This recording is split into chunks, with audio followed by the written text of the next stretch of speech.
Teman-teman, sekarang kita bahas apa sisi gelap tinggal di Papua. Jadi ini saya kurang tahu ini termasuk sisi gelap atau apa, tapi mari kita coba anggaplah ini sisi gelap atau sisi yang kurang mengenakan. Ini sebagai orang yang sedang tinggal sejak 2018 di Papua, saya akan menggambarkan sedikit hal. Yang pertama, perbedaan budaya yang bagi orang luar Papua cukup mengejutkan. Misalnya, seks bebas. Di beberapa suku di Papua, seks bebas adalah hal yang lumrah dan tidak tabu. Mereka bisa saja bertukar pasangan dengan bebas karena salah satunya adalah kebiasaan komunal. Punyaku adalah punyamu, dan sebaliknya, punyamu adalah punyaku. Ini bisa diartikan berbeda, bahkan hingga ke soal pasangan, pacar atau suami atau istri. Akibatnya, Papua termasuk daerah tertinggi di Indonesia dalam hal jumlah penyandang HIV/AIDS.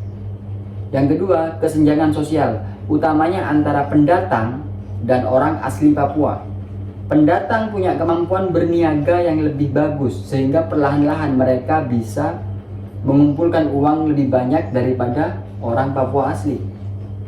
Selain itu, banyak juga pendatang yang dengan kelebihan pengetahuannya kemudian membodoh-bodohi orang asli Papua, sehingga kemudian memeras kekayaan mereka. Ini menimbulkan kesenjangan sosial yang tinggi, yang pada akhirnya menimbulkan masalah baru seperti kriminalitas yang dilakukan oleh orang asli Papua karena mereka merasa terdesak dan tidak punya pilihan lain melawan hegemoni pendatang di sisi ekonomi.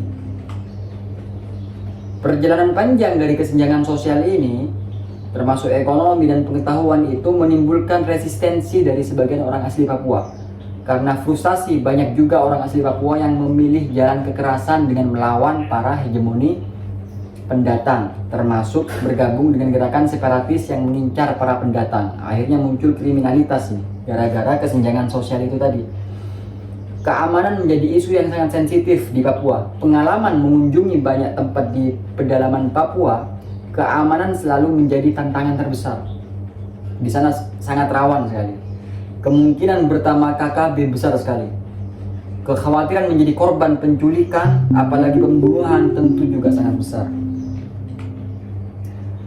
Perlakuan aparat Indonesia kadang sangat rasis dan berat sebelah. Ini menyebabkan lingkaran setan yang tak putus-putus. Ketika ada peristiwa seperti penembakan di Nduga Desember 2018 lalu, aparat akan membabi buta menekan orang asli Papua tanpa peduli terlibat KKB atau tidak. Akibatnya ada banyak orang menjadi korban. Dan anak-anak di korban itu menyimpan dendam yang kelak akan mereka lampiaskan kepada aparat atau para pendatang. Lingkaran setan yang tidak akan putus-putus. Antara orang asli Papua sering terjadi pertikaian, utamanya bila menyangkut suku. Papua ini ada kurang lebih 250 suku, dan kadang-kala ada situasi pergesekan yang memakan korban. Bila ini terjadi, maka denda adat dalam jumlah besar akan jadi alternatif untuk meredam perang suku. Perang suku berarti korban jiwa akan lebih banyak. Sementara denda adat juga biasanya tidak sedikit.